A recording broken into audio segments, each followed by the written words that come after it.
Hello, hai, welcome to Cerita Tanah Indonesia. Hai Sobat Bula, ketemu lagi bersama Bula.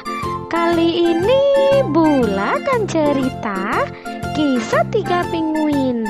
Pada suatu hari, hiduplah induk pinguin di kutub utara dan ketiga anaknya bernama Dudu, Didi, dan Dodo yang masih kecil.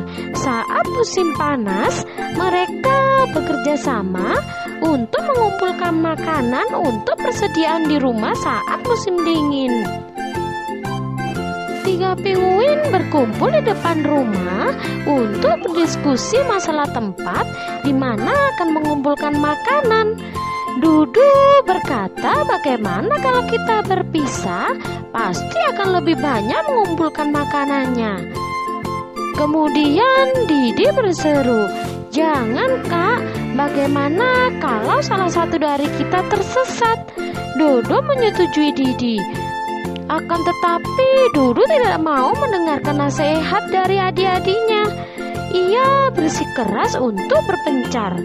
Akhirnya mereka menyetujui dengan berat hati. Pagi itu mereka disiapkan ibu pancingan satu-satu untuk memancing di pinggir sungai. Setelah itu mereka berangkat bersama supaya ibu tidak curiga. Dudu bicara pada 2 saudaranya, nanti di pertigaan gunung es depan kita berpencar. Setelah matahari mulai terbenam, kita bertemu lagi di sini. Didi dan Dodo menyetujui dengan wajah yang tak bahagia. Setelah berjalan sebentar, mereka bertiga berpisah dan mulai mengumpulkan makanan. Dudu berbicara dalam hati, aku harus ke kutub selatan agar dapat makanan yang lebih banyak dari 2 saudaraku. Dudu berjalan menaiki gunung es yang sangat curam demi bisa mencapai ke kutub selatan tanpa memikirkan medan yang dilewati. Kali ini aku harus membuktikan kalau aku bisa lebih baik dari mereka berdua. Nafas Dudu semakin ngos-ngosan tanpa istirahat. Dia terus berjalan, sedangkan Didi si anak kedua memancing di belakang pertigaan ada lubang es.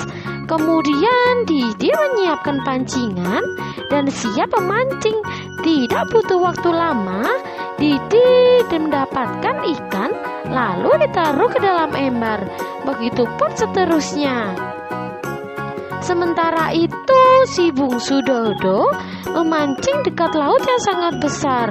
Tetapi dengan hati-hati Dodo menaiki batu dan duduk, kemudian mulai memancing. Tak lama juga Dodo mendapat ikan yang cukup besar, sampai dia kewalahan menariknya.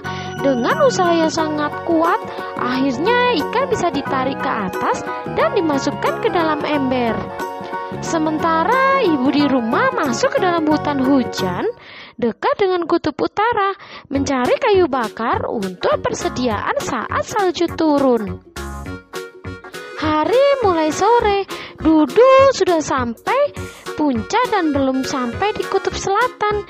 Dia belum mendapatkan apapun, hanya lelah yang dia rasakan.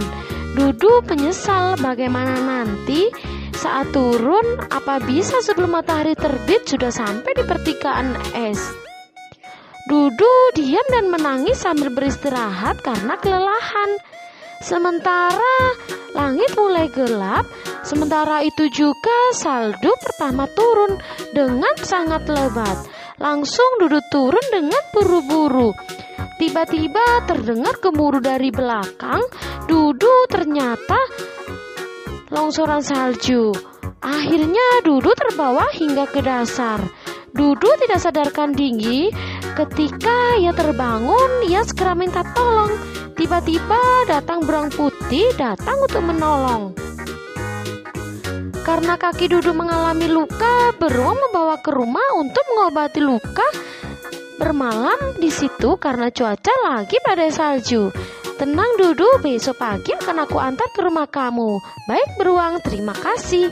Di sisi lainnya, kedua saudara Dodo dan Didi bertemu di pertigaan dengan membawa seember ikan yang ia dapat. Dia menunggu Dudu yang belum kembali. Didi berkata, Dodo, bagaimana? Kenapa kakak Dudu belum sampai selarut ini? Berkata sambil kedinginan. Mari kita pulang, bilang semua pada ibu, sahut Didi. Mereka berdua sampai rumah dan menceritakan semua pada ibu. Ibu terlihat kaget.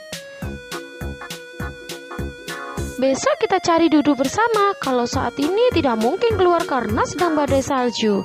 Baik Bu, sahut dua saudara. Pagi telah tiba, ada ketukan di pintu rumah. Ternyata Dudu yang diantar Beruang Putih baik hati. Tetapi Dudu berjalan dengan tertati-tati dengan luka di kakinya yang terluka. Terima kasih Beruang, ujar ibu. Beruang meninggalkan rumah dan Dudu meminta maaf kepada semua dan tidak akan mengulanginya lagi. Sekian dulu cerita dari Bula. Sampai ketemu di lain cerita ya. Bye-bye.